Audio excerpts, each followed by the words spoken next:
Well, welcome, Emanuele, Carlos, and Arakashan to this session, and thank you very much for being here with us today.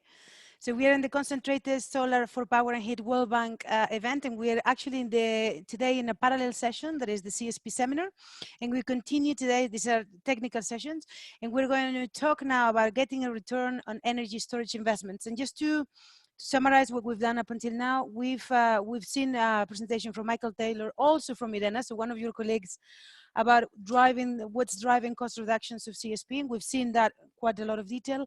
And then we have heard actually a very deep presentation into the DAY 950 projects, and now we're going to look into energy storage investments.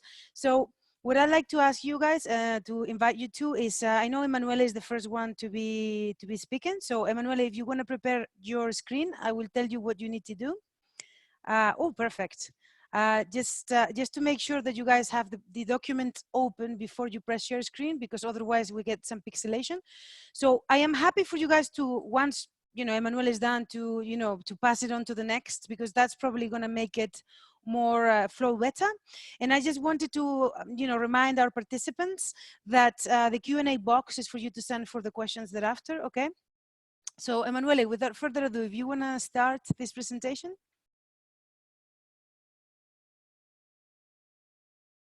Thank you very much. Can you hear me? Yes, we can hear you. Perfect. Perfect. So thank you very much to the World Bank for hosting this seminar, and of course to Belen and colleagues for making this happen. I'm just trying to find the presenter view to press to the next slides, and I will start. Just a moment. Okay. You can usually use the arrow keys as well. I have three screens. I just misplaced some of the... You also have a very fancy background like mine. Yay! We are all getting used to the new way of doing workshops on Zoom, so indeed, it has its own advantages. This is only the beginning. Perfect. So thank you very much. So the presentation today will cover in quite some more detail than usual our latest report on electricity storage valuation framework. Michael, who spoke in the morning, released the first report from Irina on storage, looking at the cost and performance. We took it from there, and now we're going to discuss value. So our team typically works on power system analysis, and the way to discuss value is really fully in the domain of this type of work and analysis. So as a structure for today's presentation, we will start by giving an overview for policymakers about the need and the rationale behind the development of frameworks for electricity storage deployment. The second part goes a bit more into the details of what is valuation, which is a typical power system analysis, power system modeling type of activity, which would allow you to answer some questions, not only from a qualitative perspective, but also getting into the numbers. So give quantities and prices to what we're discussing today. And then I will take some questions before handing it over to Vinu and Carlos to discuss some examples of real projects that are making money today, stacking revenues from different services they can provide to the power system. Just one introductory slide about the context. I don't need to introduce Irina. I guess Michael did that in the morning. But let's say our framework for work to 2050 is, of course, as for many of us, the Paris Agreement. So our 2050 scenario looks at a power system with 86% renewable energy, and essentially 60% of electricity will be coming from solar and wind in 2050. And this calls upon the need for additional flexibility in the system. So we have the curve that you can probably see if I use the pointer. Let me see if we can try this, this feature as well.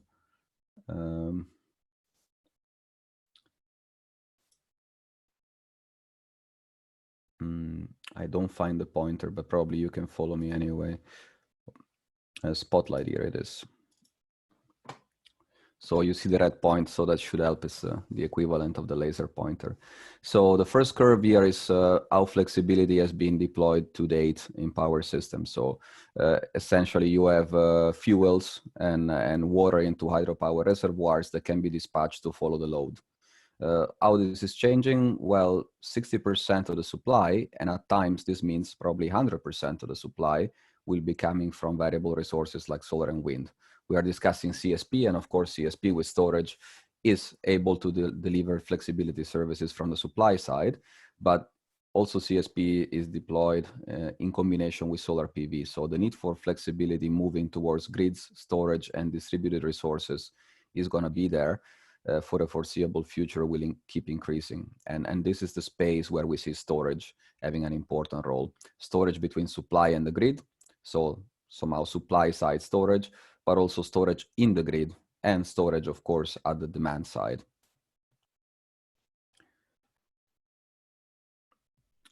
Going into the details of the storage valuation framework, first of all, why storage for VRE integration? Well, first of all, we gave a bit of a context, but what is very important to understand is that in a world where a lot of the electricity will come at zero marginal cost or near zero marginal cost, the importance of keeping the grid reliable will shift to services. So services that need to be provided by a variety of technologies beyond generation. So CSP can provide quite a few services to the system compared to solar and wind. Solar and wind can also provide these services, but at one point we will need all parts of the system to do so. So provision of inertia, fast frequency response, operational reserves, load following, time shifting, and also long duration storage to take care of periods where, for instance, your CSP is affected by cloud coverage and you don't have sufficient direct radiation, or extended periods of low wind and low solar in winter in northern climates. So different technologies are more or less suited for each of these services, but most of them can provide multiple services at once. And this is how storage can become a very important asset for a power system, providing multiple value streams and accessing multiple revenue streams. We said it before, it can be co-located with generation. For instance, if you have a solar PV plant, the more PV you add in a country, the less the price of electricity during the central hours of the day. But of course, if you co-locate storage with these plants, they can access higher prices during other times of the day, somehow arbitraging their own energy and increasing their capture price.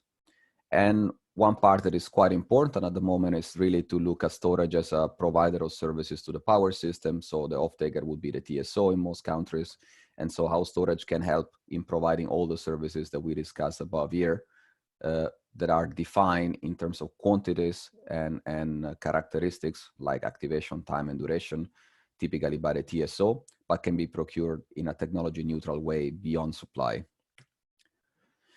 So why do we need a framework for this? First of all, first question is, what services can storage provide to help integrate more VRE, solar and wind into the power system?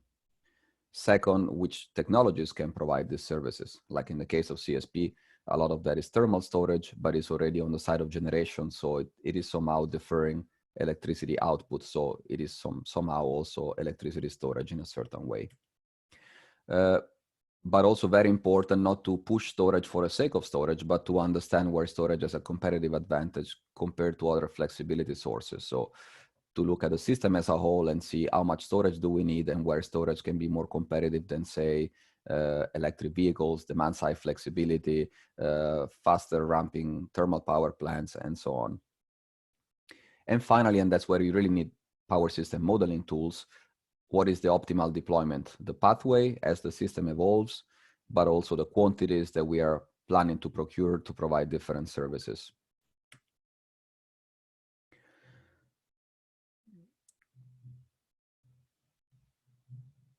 And this is somehow a summary of the framework. We have the same in the cover of the report. So step one, identify the services that we need. In particular, as we deploy more solar and wind, we will need more of certain types of services. Step two, understand which technologies can provide some of these services. So again, we're talking about CSP. If you have an inertia requirement, you're probably not going to look at batteries. You're probably going to look at CSP and the storage associated with it as a way to provide this inertia to the system, among the other technologies, or hydropower. Phase 3, and this is where the quantitative modeling comes in. You need to analyze the value of electricity storage and compare it to alternative sources of flexibility. Once you have an idea of the type of storage, the amount of storage that you assess as optimal for your system, then you need to see if this storage would operate in line with what you expect, which means simulating the storage operations, in particular, stacking the multiple revenue streams that storage can access. And finally, look at the economics and see if storage projects under the current regulatory frameworks are a viable proposition.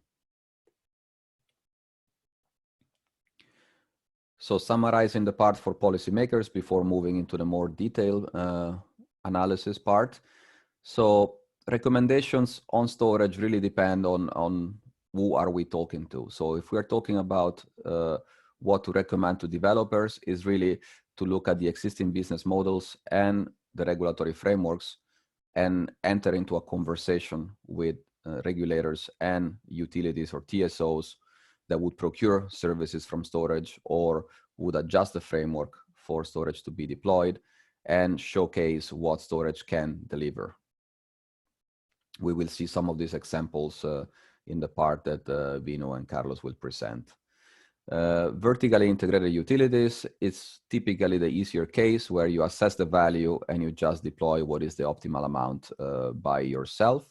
A lot of the world is still vertically integrated utilities. We have a framework that works for market settings, but of course for vertically integrated utilities as well, it's just easier to apply it. For regulators, and this is when we started seeing a lot of changes around the world in regulated environments. These type of studies have been done in the UK, in different parts of Europe, in many ISOs in the US, where the regulator really looked at the potential for storage to reduce the cost for the customers, and then created technology neutral auctions to procure such services where storage came in. And finally, for the research community, so as IRENA, we also have a very good and strong connection with academia. It's very important to keep working on tools and methodologies to support all the other stakeholders to make sure that the analysis is done with the state of the art of methodologies and tools to properly understand the value and design the regulatory framework for storage deployment. Just a very quick overview. I will not go into the details. It's a bit beyond the scope for today. Tools that exist in terms of policies that can be put in place and regulations that can be put in place for adjusting the playing field for storage in electricity markets. Feed-in tariffs could be, for instance, the case of Hawaii, where we saw feed-in tariffs for PV plus storage. You define what kind of profile you want out of your renewable system, and storage gets deployed to provide that. Feed-in premiums, again, another well-known tool, but in this case, again, we're talking about storage and not generation, or generation and storage jointly. Capacity payments, this has been deployed in a few markets already, trying to increase the value of different variable generation assets by associating storage to them. Grants, again, this could be a short-term solution just to kickstart the market or simply to fill in a missing money issue. Peak reduction incentives, storage has been very effective, especially on the demand side, to reduce peak demand and associated grid fees. Investment tax credits, again, very well-known tools, accelerated depreciation, and market mechanism. The idea is that these tools are not to give handouts to developers. These tools are intended to be considered as part of the mix to adjust the regulatory framework in a way that the value of storage is reflected in the revenues that storage projects make. And now we're getting into the more detailed part. I will not go into much detail given the time constraints, but I invite you to ask questions so we can have a discussion on what is most relevant for you in this space. And of course, the report is online, available on IRENA website with all the details. So to start with, which services are required in a high VRE environment and which ones can be delivered by storage. In particular, here we see those that are most obviously doable in red. This doesn't mean that storage cannot contribute to deliver also others. This could be, again, a topic for questions. Why not black start associated with grid forming inverters? We can discuss that later, but we just try to keep it simple and give an overview of what we need in terms of services for a system and where storage can easily provide value. And here is just trying to see in 3 steps what could be the ideal set of technologies for different services. So if you have a specific service in mind and you have a few technologies under consideration, you can give it some weighting until you get a heat map at the bottom. And this would allow you to say, okay, my ideal application is flex ramping. So yes, batteries are good, but pumped hydro, if available, is still, let's say, king of storage in terms of quantity, certainly is. And then for a lot of other, let's say, faster services in the ancillary services space, batteries are really some of the most flexible technologies. But of course, you have to compare value with cost. And this is when quantitative analysis is very important. And this is when the modeling part starts. So assessing the system value of storage requires a few steps, which are traditionally the steps of energy planning. So a capacity expansion, which focuses in detail on flexibility. So comparing electricity storage with alternatives, depending on a specific case. And a first estimate of the amount of storage that would be optimal. And this has to be refined, soft linking capacity expansion models with production cost models. So typical high resolution dispatch models that really are the way to assess the value of storage when the services we're talking about are hourly or sub-hourly as well in terms of the speed at which they are delivered. So especially for ancillary services, this cannot be done with capacity expansion model in sufficient detail, while it can be done very well with production cost models. I will not go through the chart, but the idea is that you start from your existing system or your planned system, and you see if you can further reduce total system cost through a capacity expansion phase, and then you refine this to production cost calculations, and you come up with an optimal amount of storage or different duration to minimize total system cost. And then we mentioned earlier, you really need to see how individual projects or pools of project would be operating. For instance, in this case, we see how a storage asset looking at the system, in particular at the price and the load, would be operating to provide multiple services at once. So in this case, you see that the storage is charging and discharging, but it's also reserving capacity to provide primary, secondary reserve, and demand response, and in addition, some black start services. And this is just an example, but the idea is that you really have to look into the details of how such asset would be responding to price signals and to load variations induced by variable renewable energy into the system. Final step, this is a typical project viability analysis. What we want to highlight here is that traditionally markets have not been designed for storage, they've been designed for generation. So it's very important to understand, first of all, the benefits, so the value of storage for a system, but also what revenues are accessible for projects to really break even. So the project cost depends on technologies, depends on the regulatory framework as well, but it's really important to compare the value of the project with the cost of the project with the revenues the project can make. So the 3 bar charts compared to each other give you 2 important numbers. The cost benefit gap, the value should be higher than the cost, otherwise the project is not worth pursuing.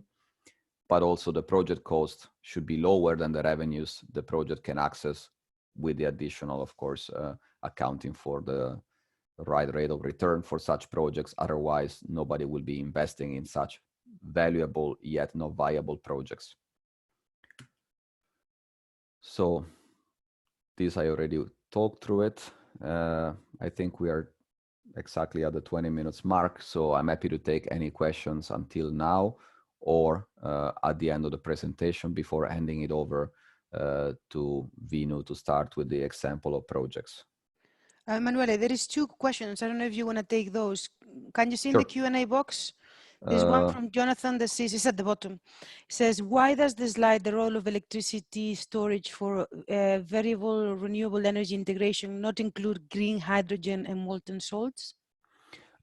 Short answer is electricity, not energy storage. The long answer is we look at those in much detail, just not in this framework. The idea here was to really focus on electricity to keep it focused, but also to use methodologies that can be applied to every type of electricity storage.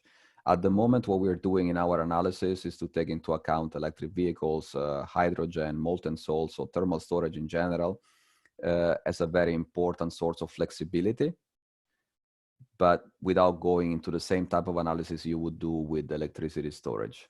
You might say that hydrogen can be repowered, so you can use hydrogen as electricity storage, but I don't think there is anything as inefficient as that if you look at the overall energy balance. However, we will need that. So I'm not saying we will not need it. I'm just saying it's the most expensive thing you can possibly do is to go from electricity to hydrogen to some sort of storage back to power. But in a 100% renewable power system, the so-called net zero, this will be an important piece, and we will probably do some additional work between this year and next year at IRENA. Okay, so let me read you another question. Please, if you can give an insight on CSP storage plus PV potential in a northern climate like Canada. No, sorry, I hadn't read the whole question. Yeah, in a northern climate, the DNI is not very good in Canada, so you're not going to get a lot of return. Yes, I think you already answered the question. So I would say PV plus storage, it's a proposition that depends on the market design. So in a place like Hawaii, it makes a lot of sense to have significant storage associated with PV because we are going towards a very high PV dominated power system. In other places where you have significant amounts of wind, you have hydropower, you probably don't need to do that. And that's the part about PV and storage.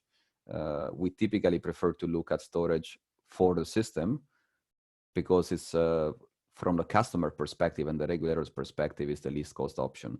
But of course, if you are a project developer for PV and you see your capture price dropping over time, it makes a lot of sense to install storage to increase your capture price. Okay, what are the advantages? What are the advantages of solar storage that are not being monetized? What policies or action do governments need to incorporate to this to monetize them? So it really depends on the regulatory framework. So in many cases, storage is not even considered as a market participant, so it cannot monetize any value. You can only monetize value if you are putting it behind the meter of a generator. So if you need to have black start capabilities for your gas turbine to be allowed to capture price spikes, you can do that. If you want to maximize for instance, the use of existing connections and maximize and use them not only during the central hours of the day for PV, you can also do that. But the idea is that without adjustments, regulatory frameworks or market design is not typically tailored for storage, it's tailored for generation. Another question here is, any economic insights on long-term battery storage? As I mentioned, Michael that spoke this morning launched that report in 2017, and it's probably going to be an update soon. Well, the insight is that they are on a very steep learning curve. Many technologies, not all of them, and also some of the more established ones are on a very good performance improvement curve. And I'm talking about specifically thermal storage and pumped hydro. So there's new technologies coming in that make them much more performing and much more capable of providing services to the system. And then the last question that we're going to take for now, then what is the reason for having a framework? This is on the back of the hydrogen question. What is the reason for having a framework for assessing only stored energy that starts life as electricity? It can start life as heat and then become electricity, like molten salts. This is a direct substitute for something that started as electricity electricity, so why not use the same framework? I have to say I'm not really sure what the question is getting at here. I'm gonna try, but I think this needs maybe a bilateral discussion in more details. I can introduce you too, no problem. No, with pleasure. So I just want to try to answer that in short. So the short answer is the type of power system modeling you use can, of course, take care also of energy stored in different ways than electricity.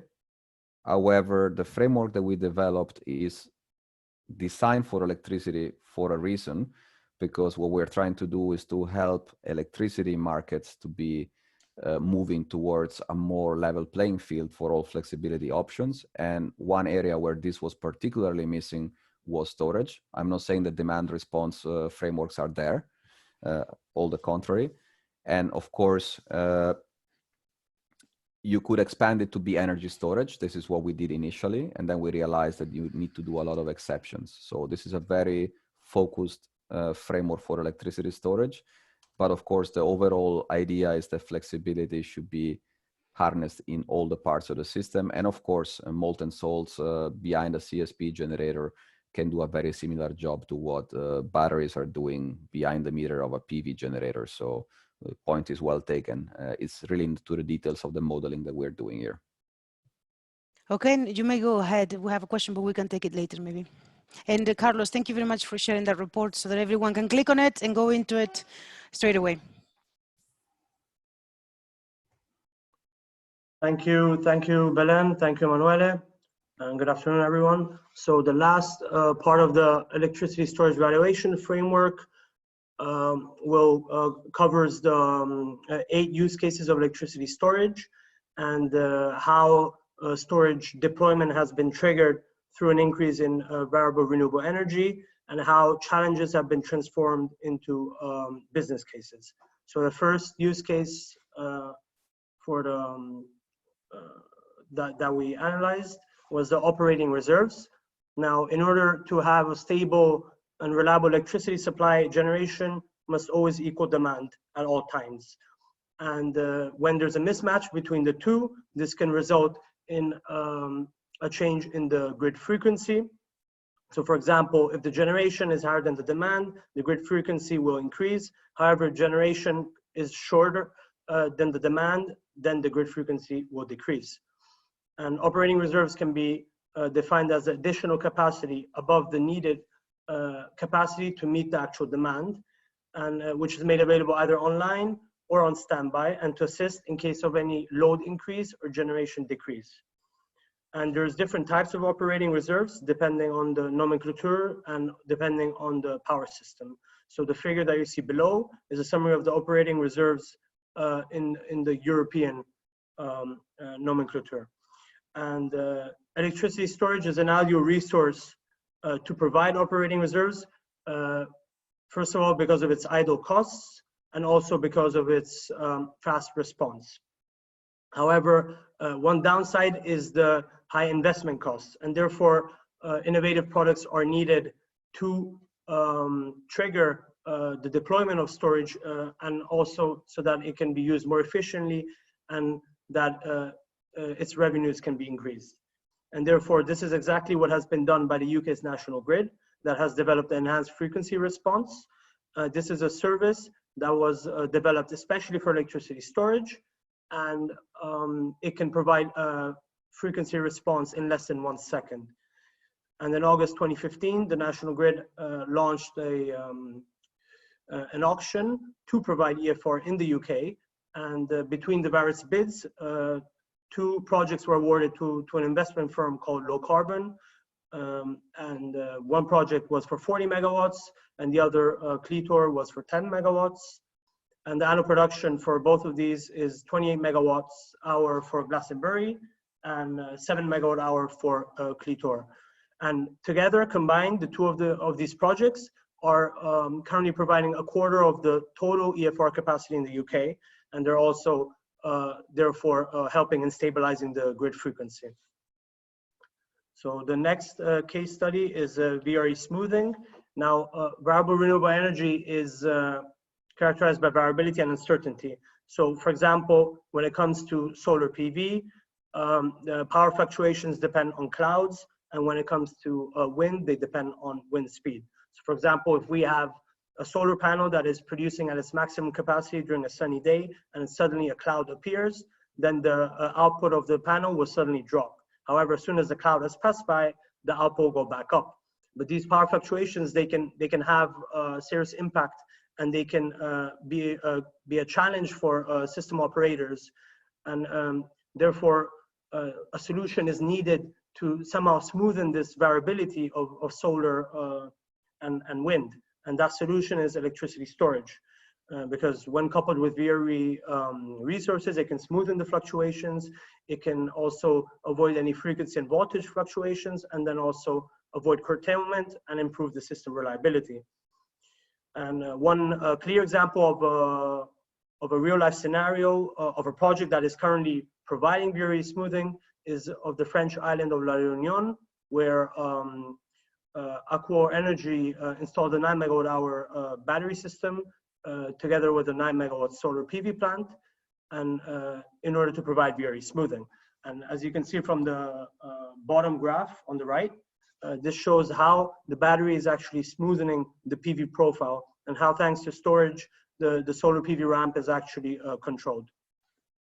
So the next use case was energy arbitrage. Now, this is considered by many to be one of the main use cases for electricity storage. And essentially, energy arbitrage is the process of storing electricity when energy is plentiful, it's inexpensive, and to discharge it back to the grid when it is scarce and mostly expensive. And this can be performed between day-ahead and real-time markets. And however, storage operators somehow need to be able to predict or anticipate when large forecast errors will occur, and this can be quite challenging. And we also see energy arbitrage in electric vehicles, for example, in a vehicle-to-grid system. This is done by shifting energy from peak hours of the day when electricity is expensive to days to evening or early morning hours when it is inexpensive. And the bottom left graph is showing exactly that, how electric vehicles provide energy arbitrage.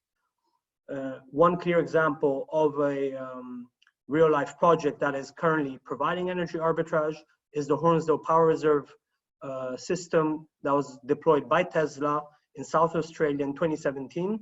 And at the time of its deployment, this was the largest lithium-ion battery in the world, with 129 megawatt hour and 100 megawatt discharge and 80 megawatt charge. And this system is connected to the Hornsdale wind farm, from which it gets its name.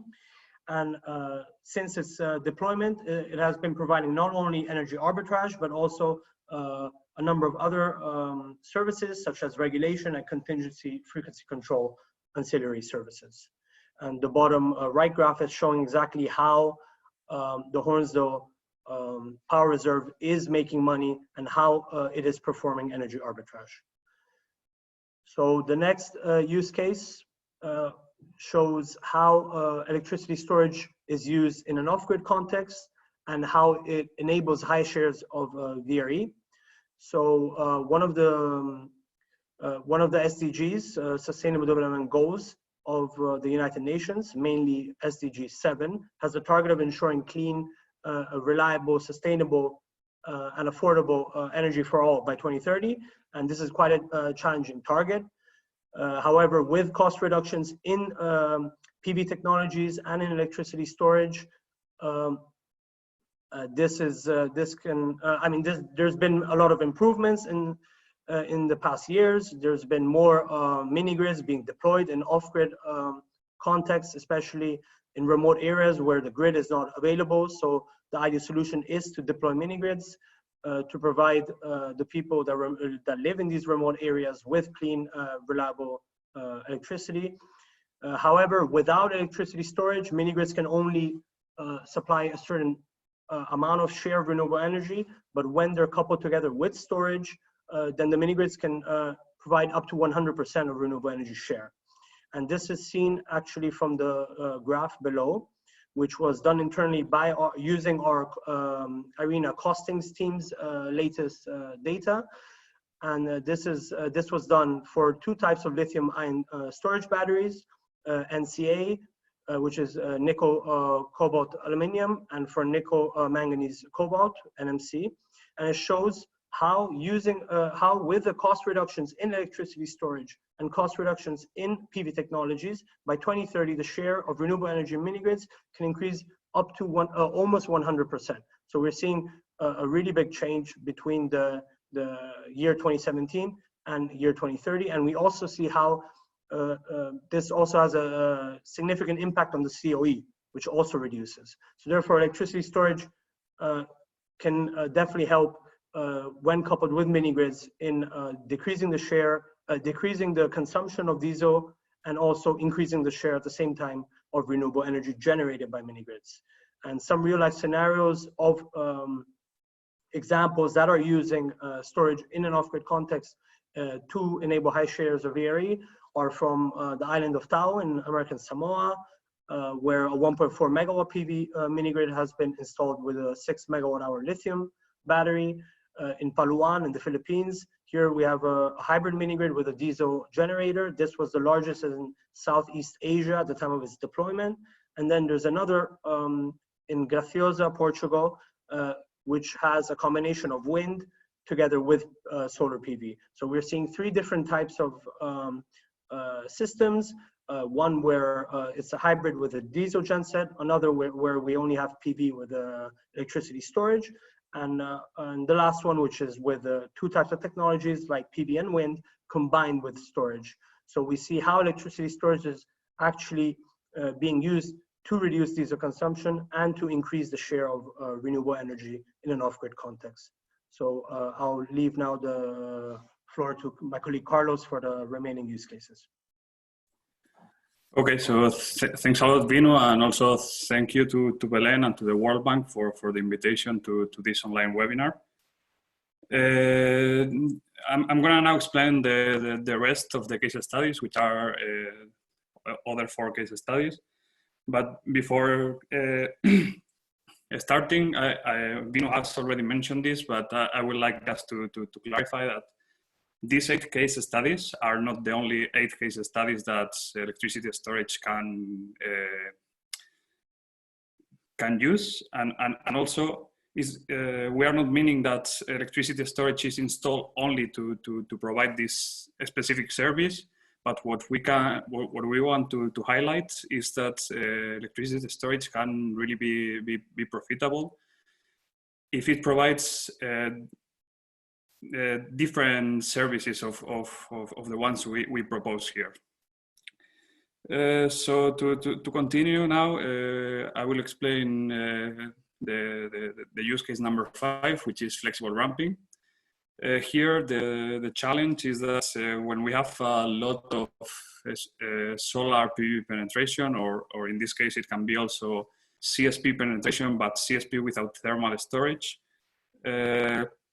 we get what we call the duck curve that you can see in the figure on the left. And this duck curve is produced when we have a lot of solar PV penetration, and therefore it produces a very steep upwards and downwards ramp. In this case, we have an example from the California power system in the 15th of May of 2018. Where we can see that we have upward ramps requirement of 50 megawatts per minute.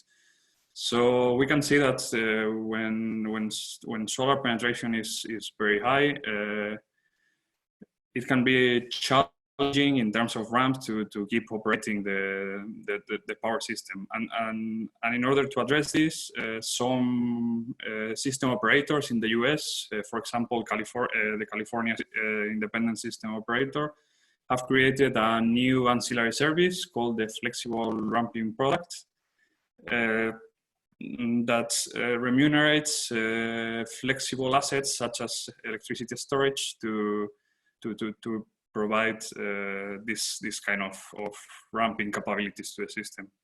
As an example, on the right-hand side, we have the California Independent System Operator solar PV production, together with the charging and discharging of the batteries in dark blue. Here it is a bit difficult to see how the batteries are providing flexible ramping because, of course, as we have been highlighting, the batteries here are providing different services in order to make more revenues.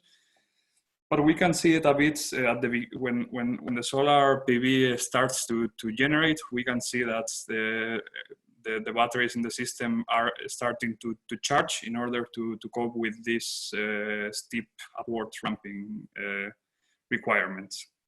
Next, please. The next use case we want to present is storage to provide transmission and distribution deferral. Here the challenge is that when we have a very high penetration of variable renewable energy in some point of the grid, and in some other point of the grid we have a very high demand, what sometimes can happen is that our grid gets congested and this produces curtailment on one side or even loss of load on the other side.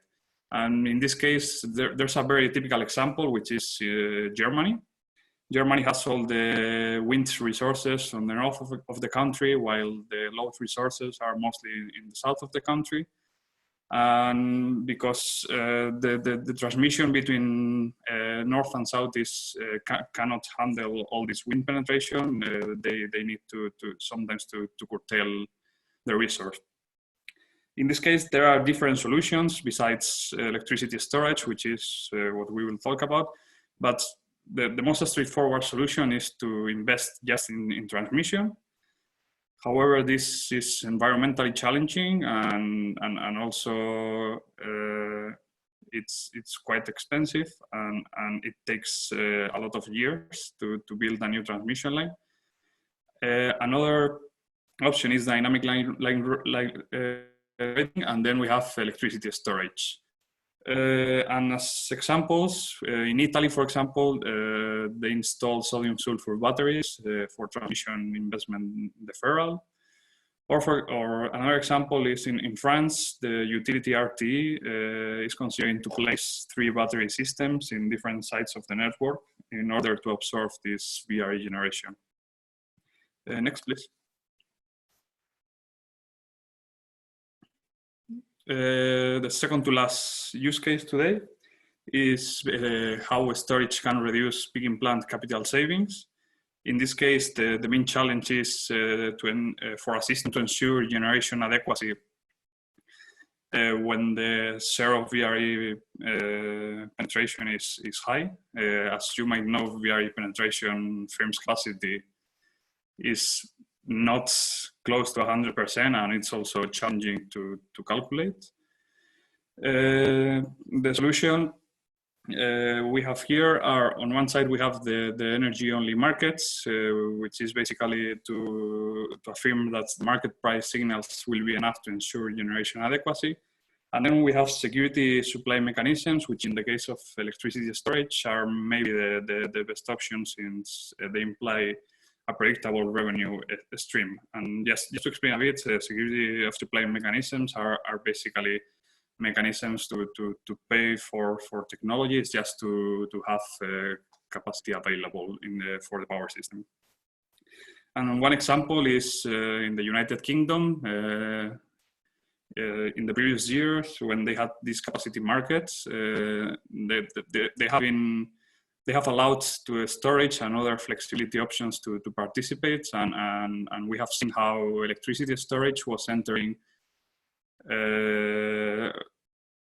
this security of supply mechanisms, and some capacity got installed because of this. Next. Then the last use case is behind the meter electricity storage, which is also very relevant.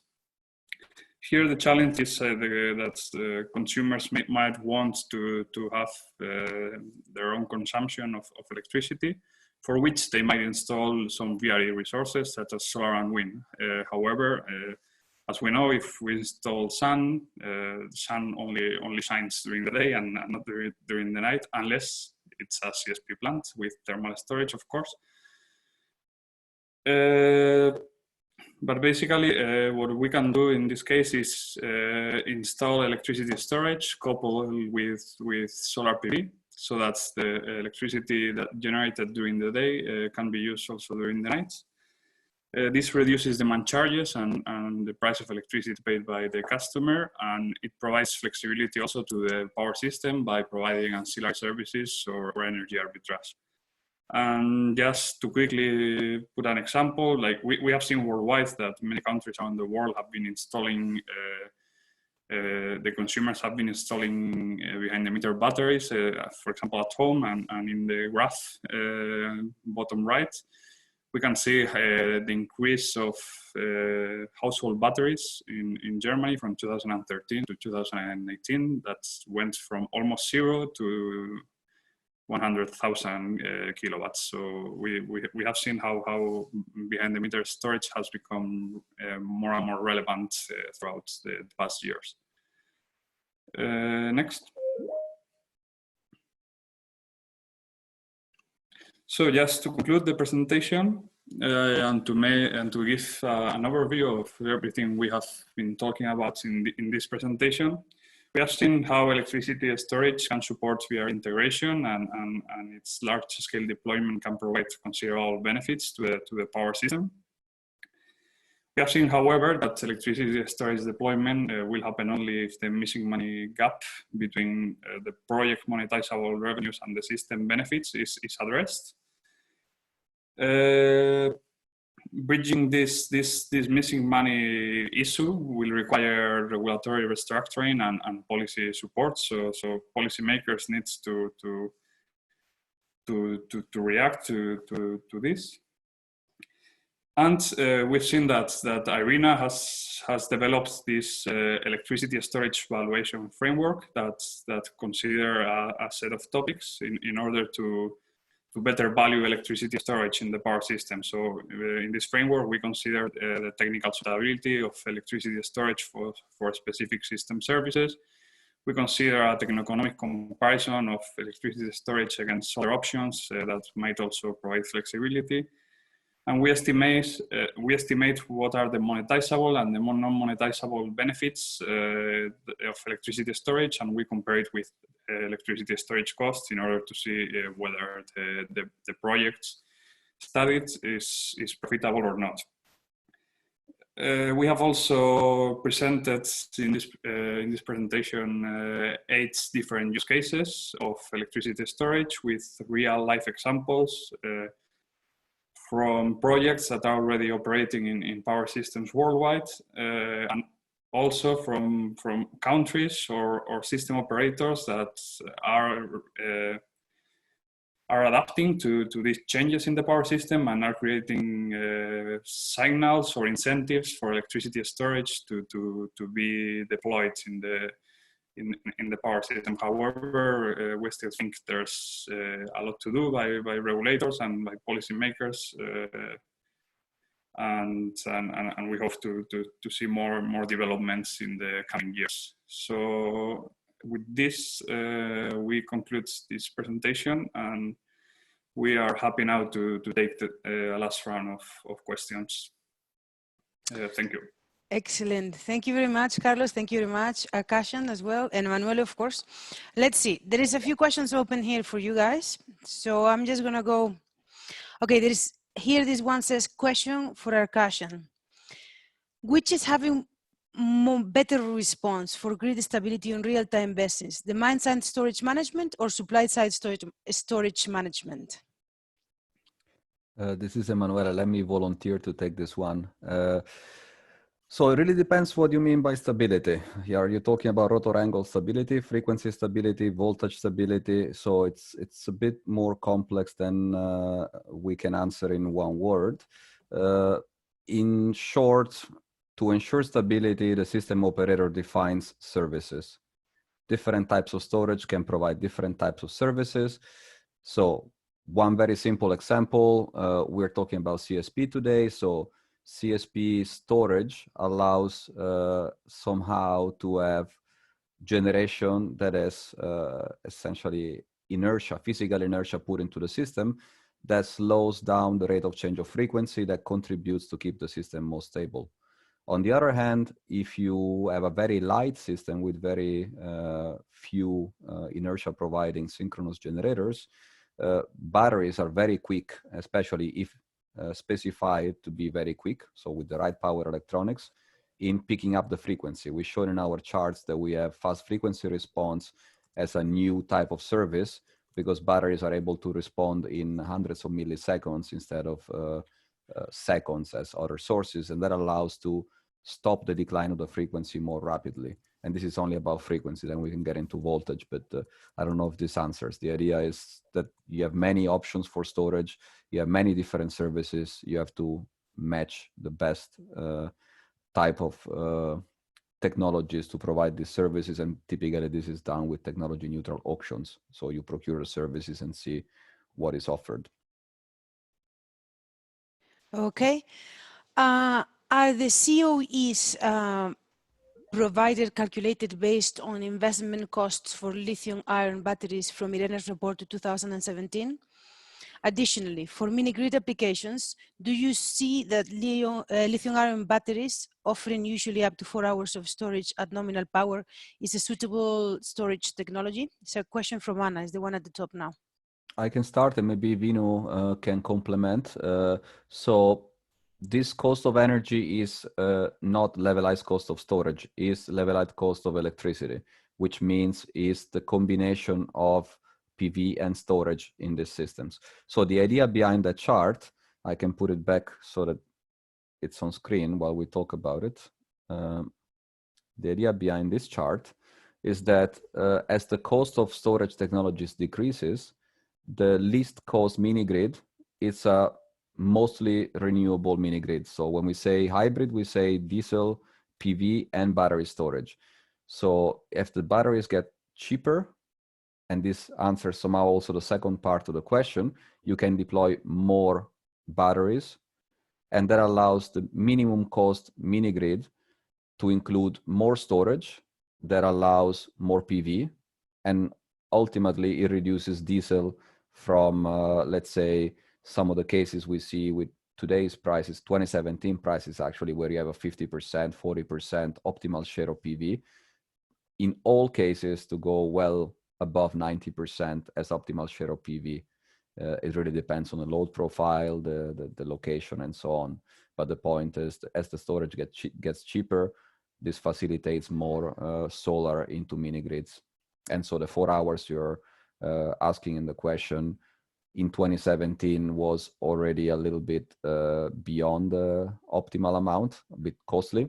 But as we move forward with cost reduction, this becomes a very interesting proposition. And that was the example I made about Hawaii, where a lot of the PV that is being deployed through auctions comes with 2, 4, 6, 8 hours of lithium-ion battery storage associated with it.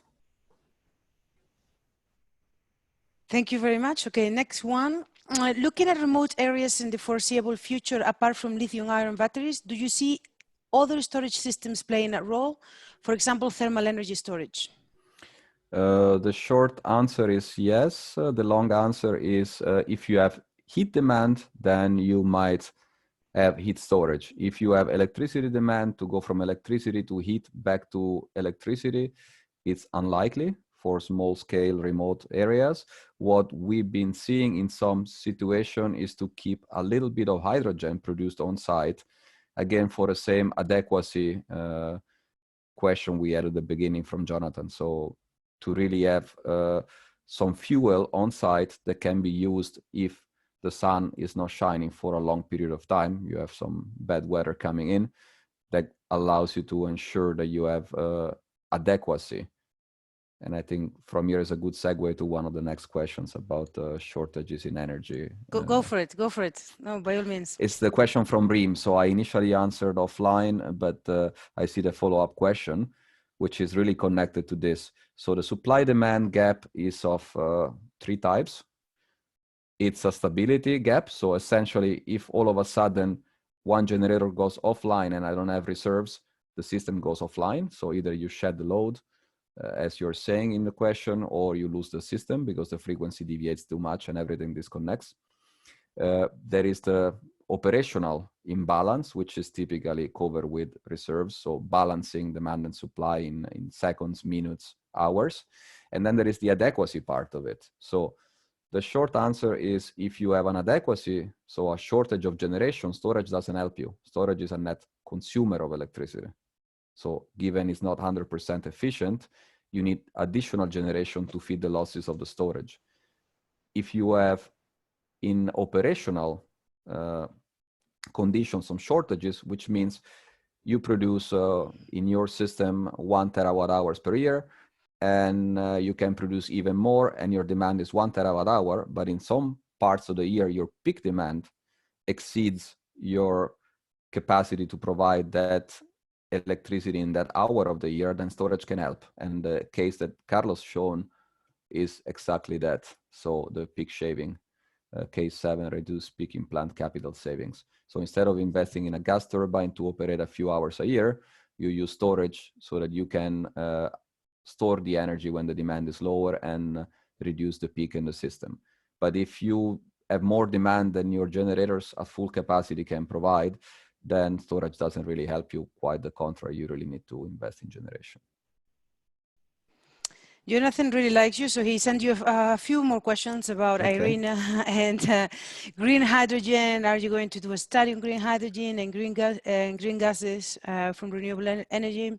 We released the first one in September 2018. We released the second one in September 2019. We are releasing a study on hard to decarbonize sector in a few weeks, which is heavily focused on hydrogen. And towards the end of the year, one more study on hydrogen focusing on electrolysis. Okay, and don't worry, there is another one. Is Serena helping countries to do integrated resource planning, power system planning to include all storage technologies, just as they always, just as they have always included all generation technologies? So in 3 parts, we have a stream of work that covers country master plan, so energy planning. So we have some colleagues that work in this area for already many years with a focus especially on Africa, but also expanding to other regions. The other part, we do flexibility planning. So associated with long-term plans, we study the flexibility of the power system. This is us working in this space. So that includes a variety of storage technologies, of course. So this is where we put the level playing field I was talking about before. And now this storage valuation, we just released a report. So we are looking at cases where this can be useful for member countries. So this is somehow new. So long-term planning, yes, including all technologies. Flexibility planning, yes, including all technologies. Storage planning, it's forthcoming as an application on this. The report is a few weeks old. Thank you very much to the 3 of you. Is there anything that you'd like to add? You know, now that you've seen the questions and stuff, anything else that you'd like to add, any of you?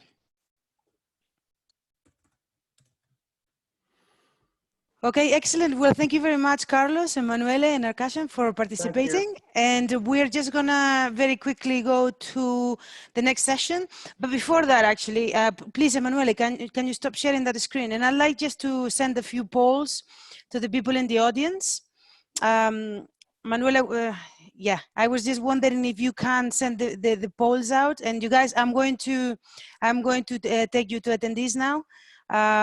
Thank you very much for everything, and you know, it's been really interesting. And we're gonna go to the next session, but before we're sending the polls. So first poll: do you think the COVID-19 crisis will impact the financing of CSP projects going forward? So what do you think, guys? Just you know, give me your answers. Really, all you have to do is just go in and pick the one that you think is most likely. In the background here, we're just moving people up and down. Let's see. So the first question, the first answer is no, the budgets for renewables will stay the same because energy is basic infrastructure. Yes, the budgets will increase as renewable energy is a growth industry. Yes, the budgets will decrease as money is poured into health, and it's too early to tell. Are you guys optimists or pessimists? You know, ultimately, this is what we are deciding here. I just wanted to make sure that I get your take here.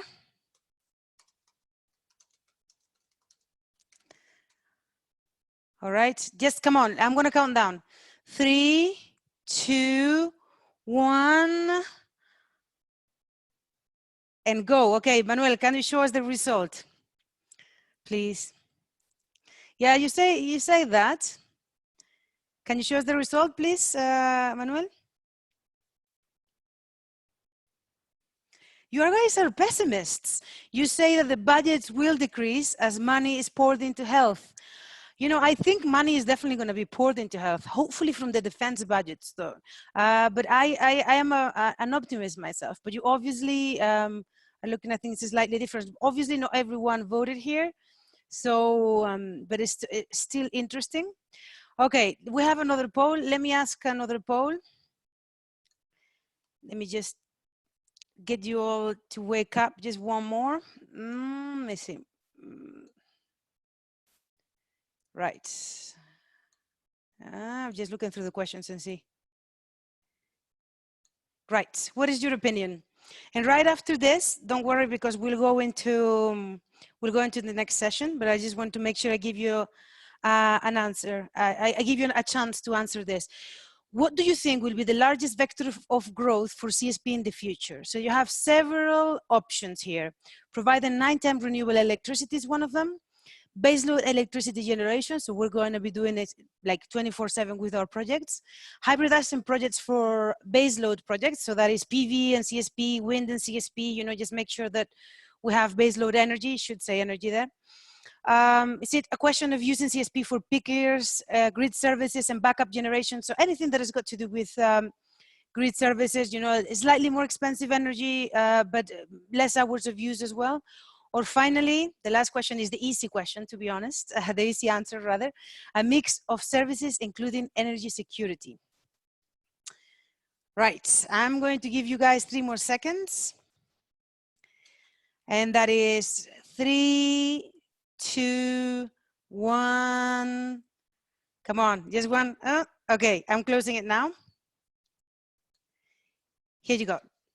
So as you can see, most of you think that hybridizing projects for base load energy is the right answer. Most of you think that actually that is like the largest vector of growth for CSP, even though a lot of people also believe in a mix of services and a lot of people believe also in providing nighttime renewable energy. Anyway, well, thank you very much for that. I'd like to ask my colleague to now put the slide up. We're going to take 3 minutes. We're going to change over the speakers. And then we'll begin with the last session of today, which is reducing technology risk in CSP development and operations. Thank you.